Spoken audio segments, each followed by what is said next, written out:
Jangan ragu-ragu kalau saudara tidak puas dengan pejabat-pejabat di bawah Anda, laporkan, segera kita ganti.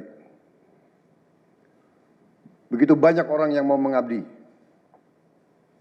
Tidak ada orang di sini yang kebal, yang tidak patuh, tidak bekerja keras untuk bangsa dan negara dan rakyat. Saudara, saya beri wewenang, copot segera. Suruh tinggal di rumah aja, daripada bikin susah kita. Telusuri lagi alokasi APBN. Pelajari lagi DIPA, pelajari lagi. Saya minta detail. Kegiatan-kegiatan yang terlalu seremonial, terlalu banyak seminar, terlalu banyak sarasehan, terlalu banyak konferensi, terlalu banyak perjalanan luar negeri, mohon dikurangi. Yang penting kita bekerja dengan efisien. Yang penting kita tidak bekerja dengan seenaknya. Negara yang merdeka, rakyatnya harus merasakan kemerdekaan. Janganlah kita bangga menjadi anggota G20 kalau rakyat kita masih banyak yang miskin, masih banyak yang lapar. Melindungi segenap bangsa Indonesia dan seluruh tumpah darah Indonesia. Ini tujuan nasional yang pertama.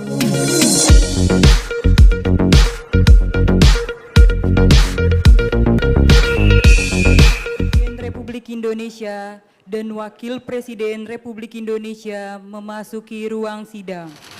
Kabinet Merah Putih harus copot bawahan yang bandel. CB News Indonesia, pada sidang Kabinet Perdana Presiden Prabowo Subianto, mengingatkan para menteri di Kabinet Merah Putih agar berani mencopot bawahannya yang tidak menunjukkan kinerja yang baik.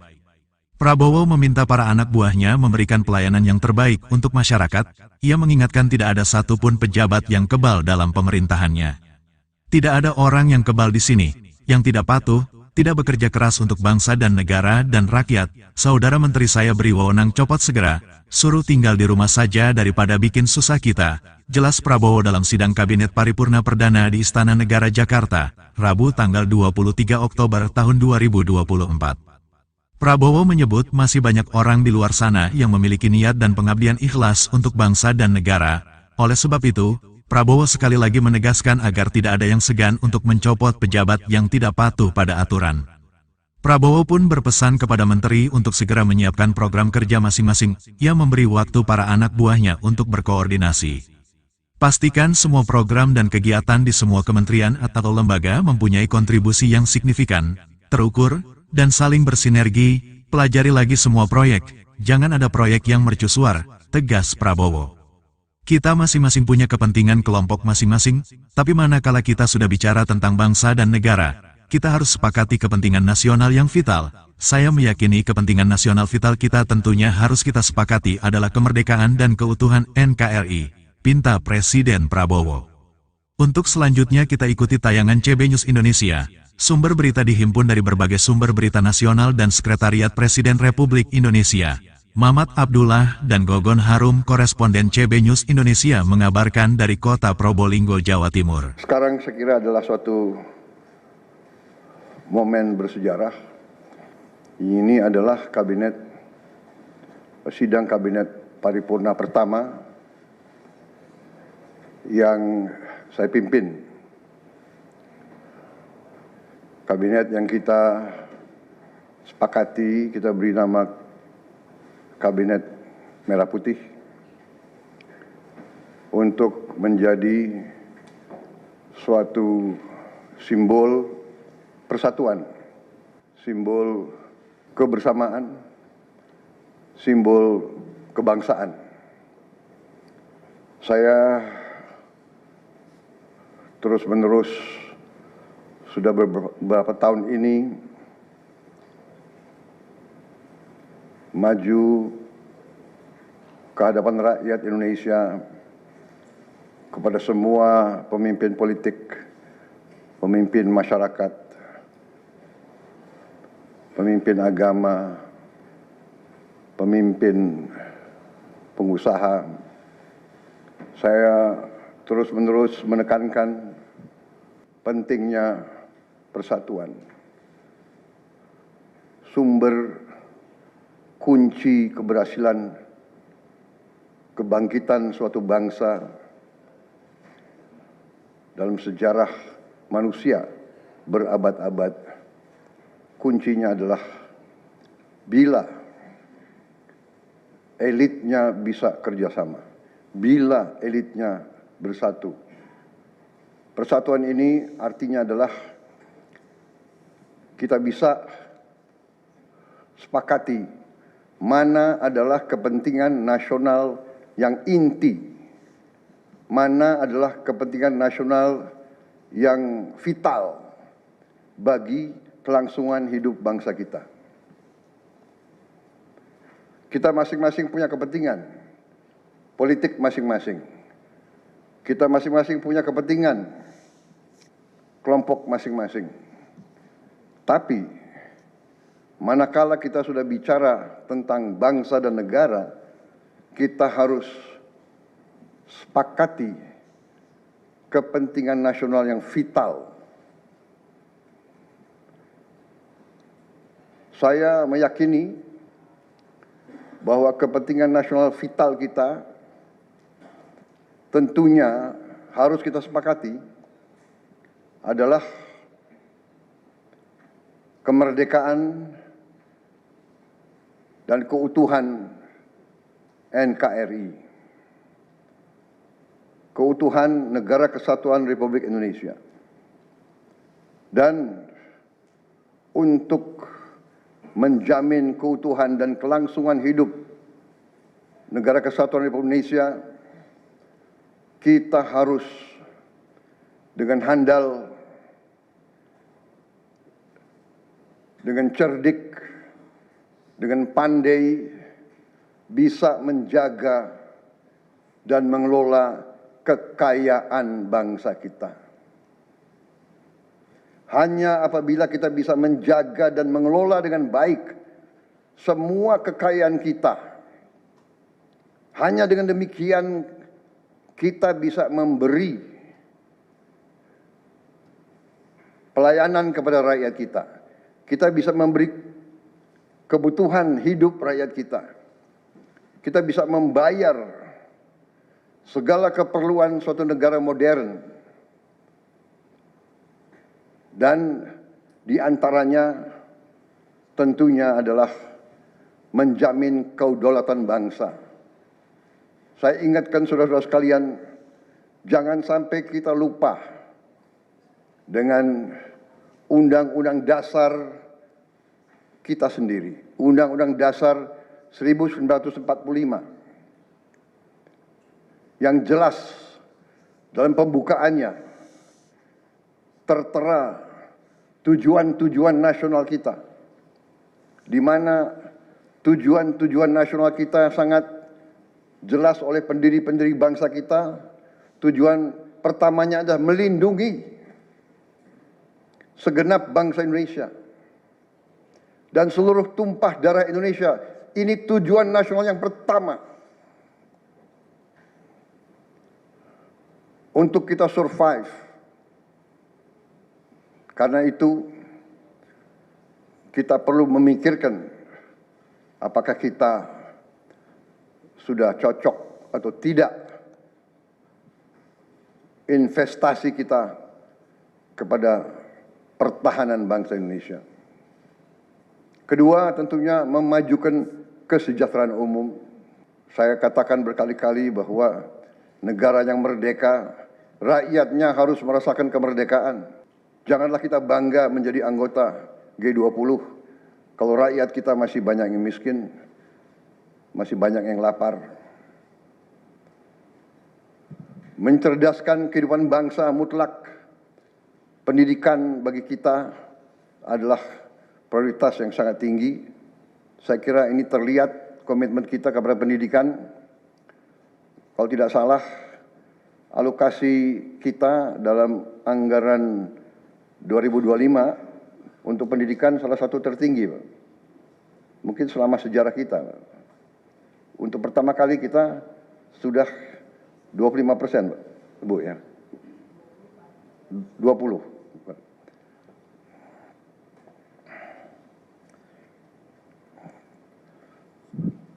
Jadi masalah pendidikan sangat utama, ya tentunya tujuan nasional keempat kita juga hadir dalam pergolakan ataupun interaksi dunia, di mana kita harus selalu membela kemerdekaan bangsa-bangsa. Dan karena itu, mau tidak mau Indonesia harus kuat. Saudara-saudara sekalian, dalam hal ini semua, ada beberapa penekanan dari saya. Saya paham bahwa kita baru dilantik, saya saja baru 3 hari, saudara-saudara baru 2 hari dilantik. Dan saudara-saudara, saya persilahkan secepat mungkin, terutama bagi menteri-menteri yang baru, silahkan konsolidasi sendiri, mengatur sendiri secepat mungkin administrasi saudara dan tim saudara di kementerian dan badan masing-masing. Penyusunan tim sangat penting. Tim yang baik, tim yang bisa kerjasama akan memudahkan kita mencapai target-target yang kita tentukan. Saudara-saudara, saya sangat mengutamakan kerjasama sebagai tim. Untuk itu, dalam waktu dekat, saya akan mengajak saudara-saudara ke Magelang, di mana kita akan melaksanakan beberapa hari menambah pembekalan. Kemudian kita akan adakan koordinasi di tempat di Magelang, Jawa Tengah, di kawasan Akademi Militer.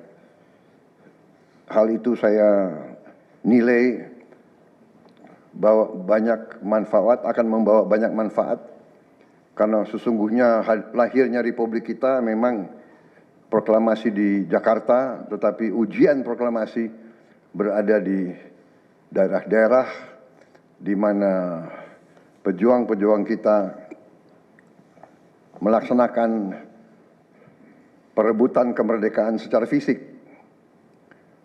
Dan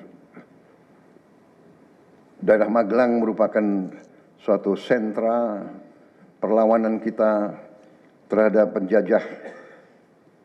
Mulai ratusan tahun dikenal sebagai daerah perjuangannya Pangeran Diponegoro di antara 5 gunung.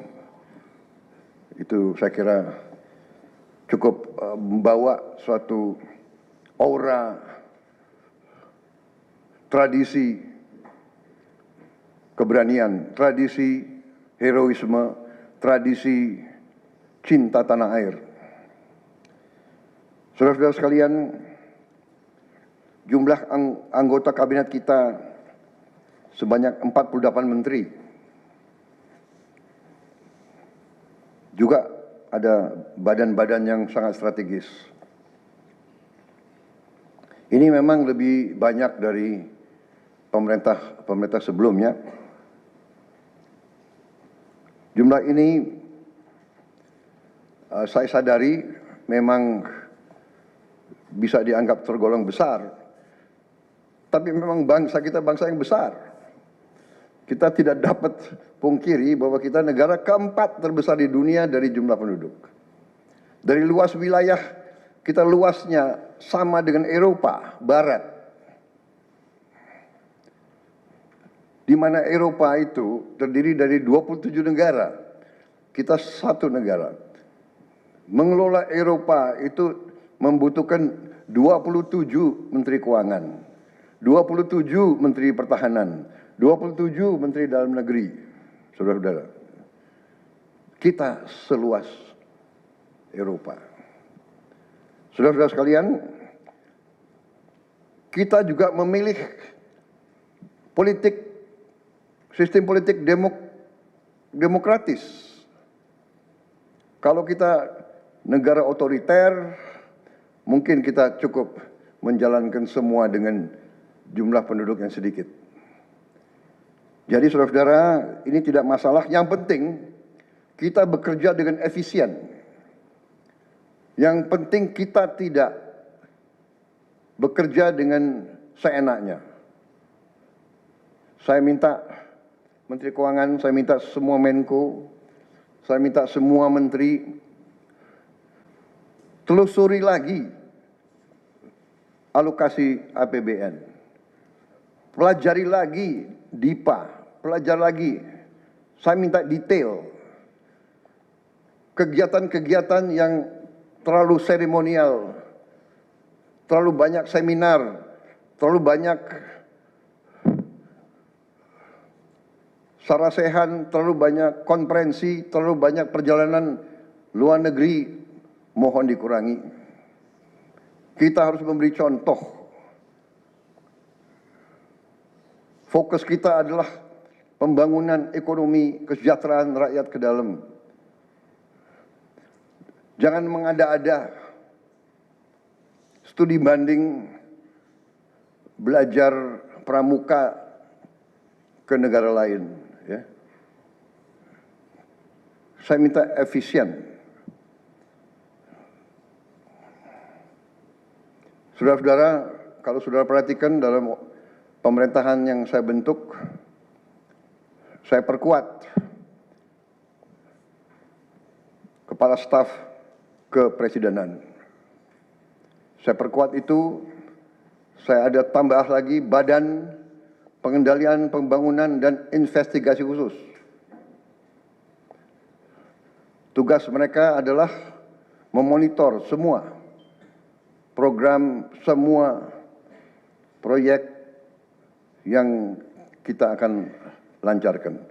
Saya juga membentuk suatu badan baru, Badan Percepatan Pengentasan Kemiskinan. Badan ini akan mempelajari, akan mengikuti semua program-program perlindungan sosial, semua program-program bantuan ke bagian golongan rakyat yang masih perlu bantuan, intervensi. Bukan saya ingin mencampuri pekerjaannya kementerian-kementerian, tidak. Tapi saya ingin membantu. Di mana ada bottleneck, di mana ada kesulitan, segera kita atasi. Marilah kita jujur mengakui bahwa birokrasi di kita sangat terkenal. Sangat terkenal ribetnya, sangat terkenal lambatnya. Bahkan ada pembicaraan oleh rakyat kita bahwa birokrasi pemerintah kita sering mempersulit, bukan mempermudah keperluan rakyat. Bahkan ada yang mengatakan kalau bisa dibikin sulit, kenapa dibikin mudah? Ya, ini saya minta menteri-menteri sekarang, mari kita lebih berani, mari kita lebih tidak ragu-ragu untuk memberi pelayanan yang terbaik kepada rakyat kita. Jangan ragu-ragu kalau saudara tidak puas dengan pejabat-pejabat di bawah Anda, laporkan, segera kita ganti. Begitu banyak orang yang mau mengabdi. Tidak ada orang di sini yang kebal, yang tidak patuh, tidak bekerja keras untuk bangsa dan negara dan rakyat. saudara saya beri wewenang, copot segera. Suruh tinggal di rumah aja. Daripada bikin susah kita. Saudara-saudara sekalian, saya kira dalam waktu dekat saudara-saudara akan segera menyiapkan program kerja saudara masing-masing. Saya beri kesempatan segera, dan sewaktu-waktu terus saya akan panggil koordinasi. Tadi pagi sebelum sidang kabinet saya sudah koordinasi sama beberapa menteri, dengan Jaksa Agung, dengan BPKP, dan besok pun kita akan lanjutkan. Ada beberapa pengarahan dari saya, Menteri Bappenas, pastikan semua program dan kegiatan di semua kementerian lembaga mempunyai kontribusi yang signifikan, terukur, dan saling bersinergi. Pelajari kembali semua proyek.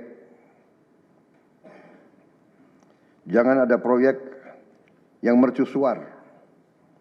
Semua ditujukan kepada yang saya sampaikan pada pidato saya di depan Majelis Permusyawaratan Rakyat pada hari pelantikan saya. Kita harus swasembada pangan.